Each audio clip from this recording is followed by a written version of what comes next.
Hero and Leander.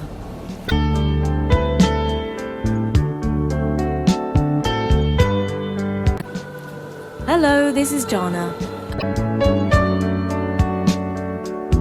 And I'm here with a love story from ancient times. We're in a romantic mood because we are recording this just before St. Valentine's Day. First, we must set the scene. The Dardanelles is a stretch of seawater that separates the continents of Europe and Asia. In ancient times, this thin, winding sea that looks something like a broad river was called the Hellespont. It's very deep and about 3/4 of a mile wide at its narrowest point. Do you think it would be safe to attempt to swim across it? Listen to this story to find out.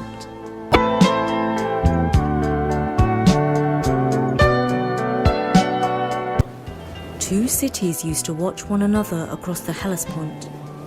Abydos on the side of Asia and Sestos on the side of Europe. In Sestos there lived a priestess of Aphrodite, the goddess of love. The name of the priestess was Hero, and she was so lovely that nature herself was jealous of her beauty. Her hair shone as brightly as Apollo's brilliant sun crown. Indeed, the sun god longed for her to be his bride and to sit beside him on his burning throne. But he understood that he had no chance to win her love because Hero had dedicated her life to Aphrodite and had sworn never to marry. Every year, the people of Sestos held a festival in honor of their favorite goddess, Aphrodite.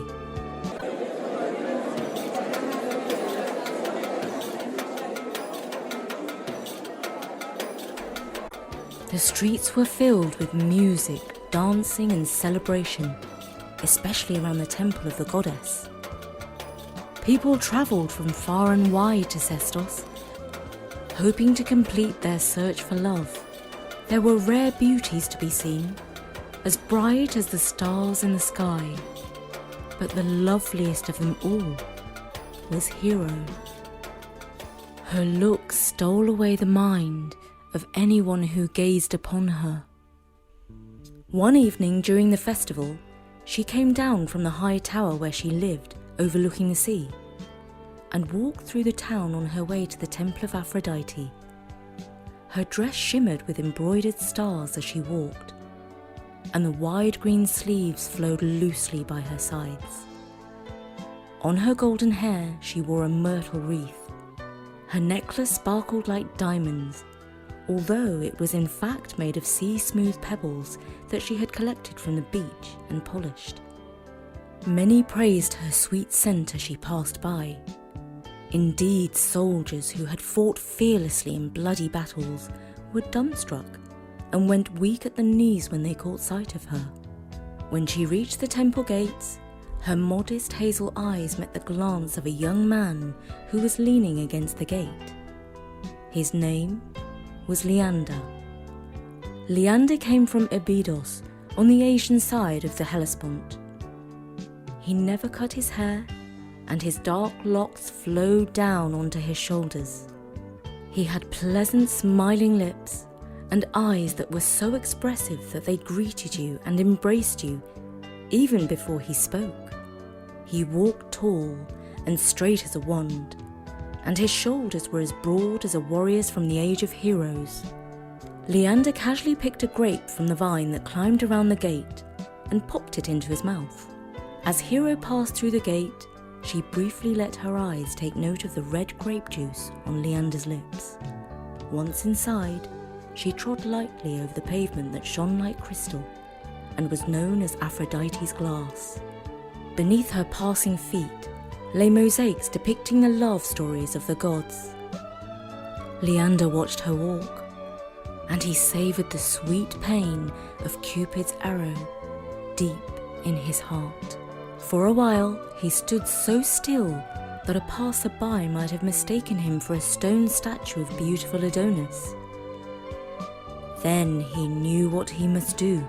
He ran to overtake the lady and knelt down on one knee before her. She, seeing him in her way, blushed crimson as if she were ashamed, and that made him love her all the more.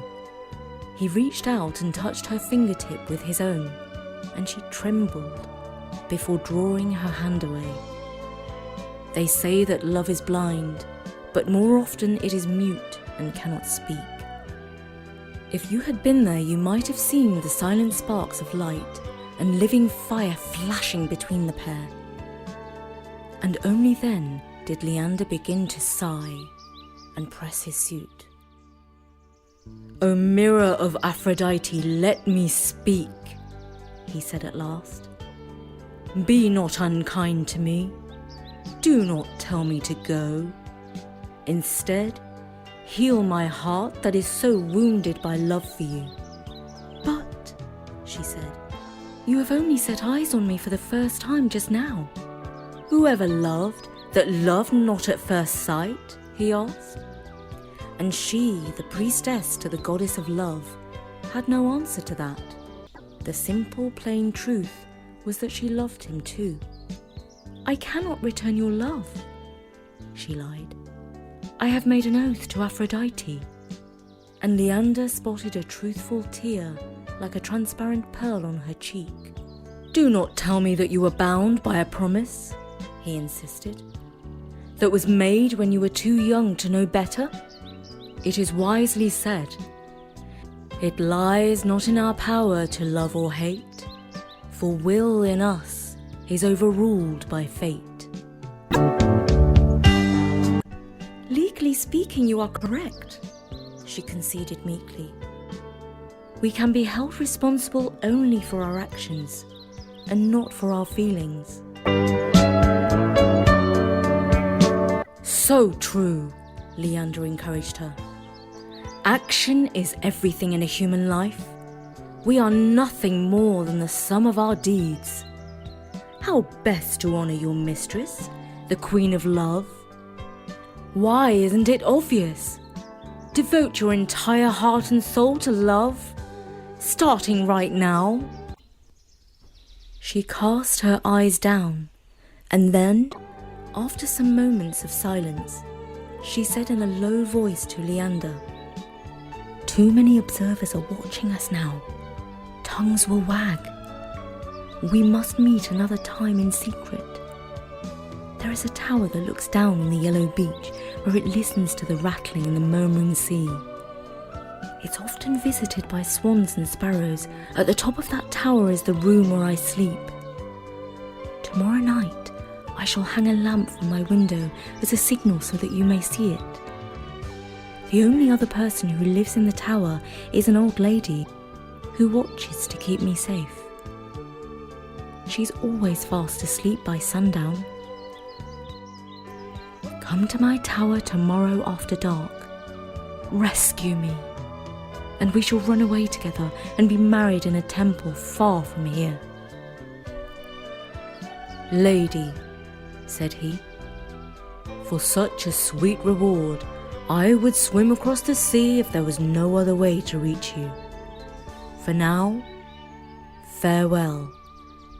Oh, and my name, by the way, is Leander, your husband. And I am Hero, your wife," she replied. He parted with a flamboyant bow and strode off in search of his father among the crowds. That night, he sailed back to Abydos in his father's merchant ship.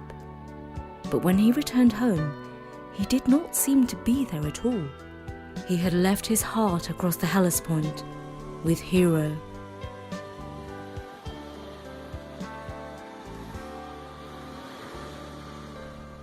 The following evening, his father sailed away in his ship on a new journey, leaving Leander by the edge of the murmuring sea. The stars shone down and glittered on the waves. But one light shone brighter than the rest, the lamp that Hero lit from her window across the water.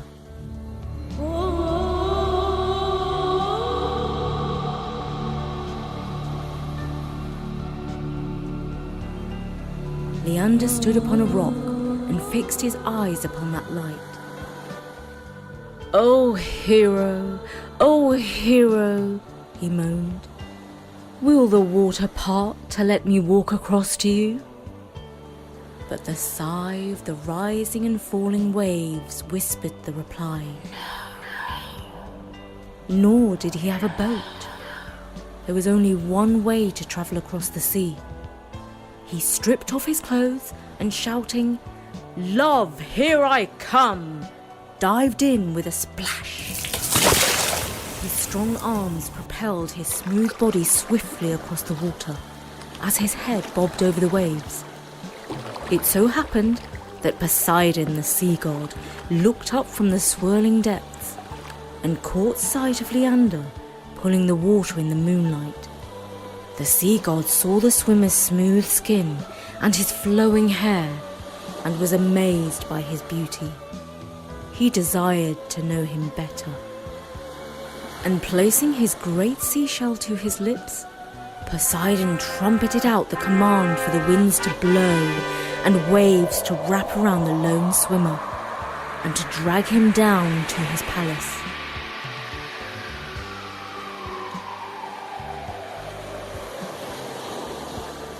The storm came out of nowhere. Suddenly, Leander was knocked this way and that by giant waves.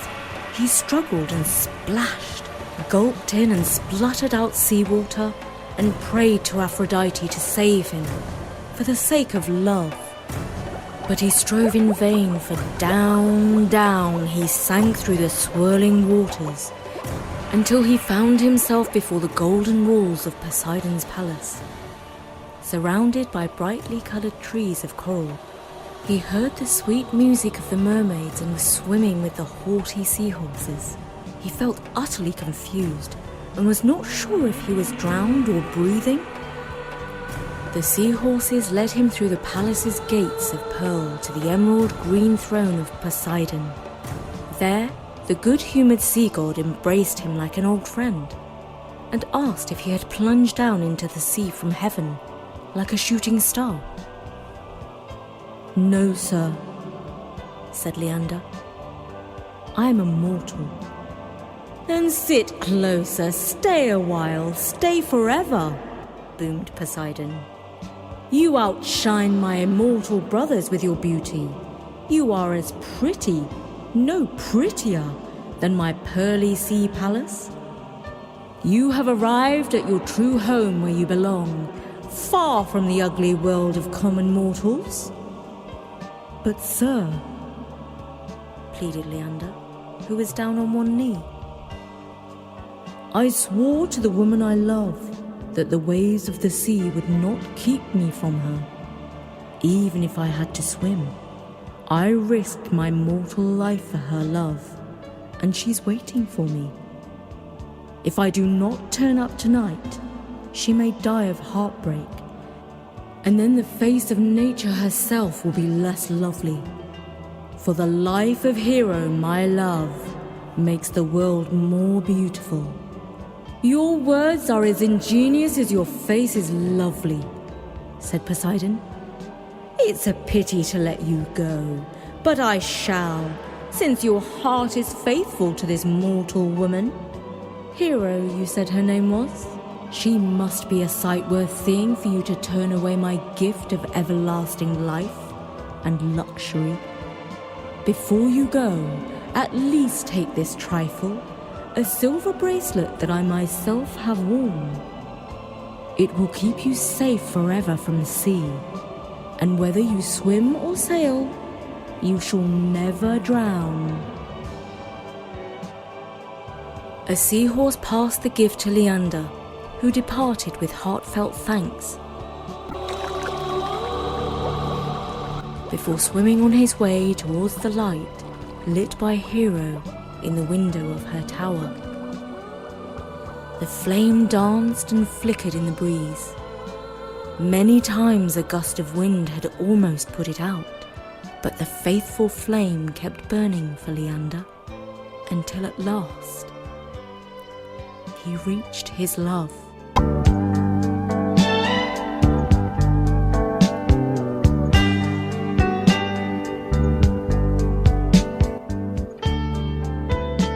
And that was the story of Hero and Leander.